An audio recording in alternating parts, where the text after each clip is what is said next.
مومنوں، جو پاکیزہ چیزیں خدا نے تمہارے لیے حلال کی ہیں ان کو حرام نہ کرو اور حد سے نہ بڑھو کہ خدا حد سے بڑھنے والوں کو دوست نہیں رکھتا۔ اور جو حلال طیب روزی خدا نے تم کو دی ہے اسے کھاؤ، اور خدا سے جس پر ایمان رکھتے ہو ڈرتے رہو۔ خدا تمہاری بے ارادہ قسموں پر تم سے مواخذہ نہیں کرے گا، لیکن پختہ قسموں پر جن کے خلاف کرو گے مواخذہ کرے گا۔ تو اس کا کفارہ 10 محتاجوں کو اوسط درجے کا کھانا کھلانا ہے جو تم اپنے اہل و عیال کو کھلاتے ہو، یا ان کو کپڑے دینا یا ایک غلام آزاد کرنا۔ اور جس کو یہ میسر نہ ہو وہ 3 روزے رکھے۔ یہ تمہاری قسموں کا کفارہ ہے جب تم قسم کھا لو اور اسے توڑ دو، اور تم کو چاہیے کہ اپنی قسموں کی حفاظت کرو۔ اس طرح خدا تمہارے سمجھانے کے لیے اپنی آیتیں کھول کھول کر بیان فرماتا ہے تاکہ تم شکر کرو۔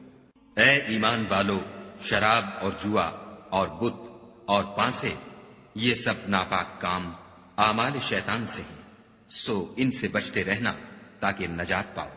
شیطان تو یہ چاہتا ہے کہ شراب اور جوئے کے سبب تمہارے آپس میں دشمنی اور رنجش ڈلوا دے، اور تمہیں خدا کی یاد سے اور نماز سے روک دے۔ تو تم کو ان کاموں سے باز رہنا چاہیے، اور خدا کی فرما برداری اور رسول خدا کی اطاعت کرتے رہو اور ڈرتے رہو۔ اگر منہ پھیرو گے تو جان رکھو کہ ہمارے پیغمبر کے ذمے تو صرف پیغام کا کھول کر پہنچا دینا ہے۔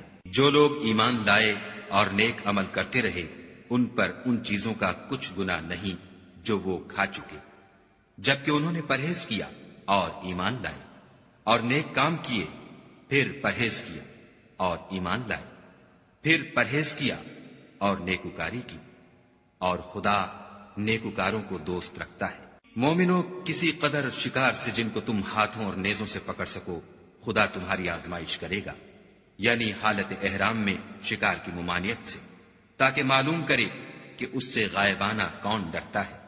تو جو اس کے بعد زیادتی کرے اس کے لیے دکھ دینے والا عذاب تیار ہے۔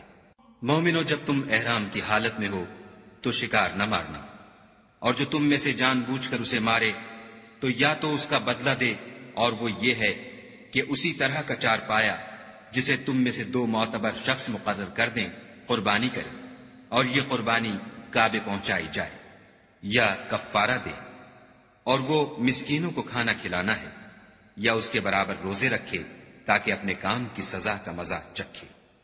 اور جو پہلے ہو چکا وہ خدا نے معاف کر دیا، اور جو پھر ایسا کام کرے گا تو خدا اس سے انتقام لے گا، اور خدا غالب اور انتقام لینے والا ہے۔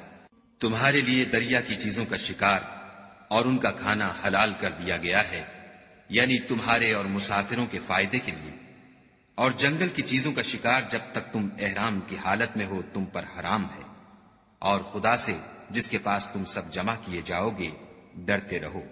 خدا نے عزت کے گھر یعنی کعبے کو لوگوں کے لیے موجب امن مقرر فرمایا ہے، اور عزت کے مہینوں کو اور قربانی کو اور ان جانوروں کو جن کے گلے میں پٹے بندھے ہوں، یہ اس لیے کہ تم جان لو کہ جو کچھ آسمانوں میں اور جو کچھ زمین میں ہے خدا سب کو جانتا ہے، اور یہ کہ خدا کو ہر چیز کا علم ہے۔ جان رکھو کہ خدا سخت عذاب دینے والا ہے، اور یہ کہ خدا بخشنے والا مہربان بھی ہے۔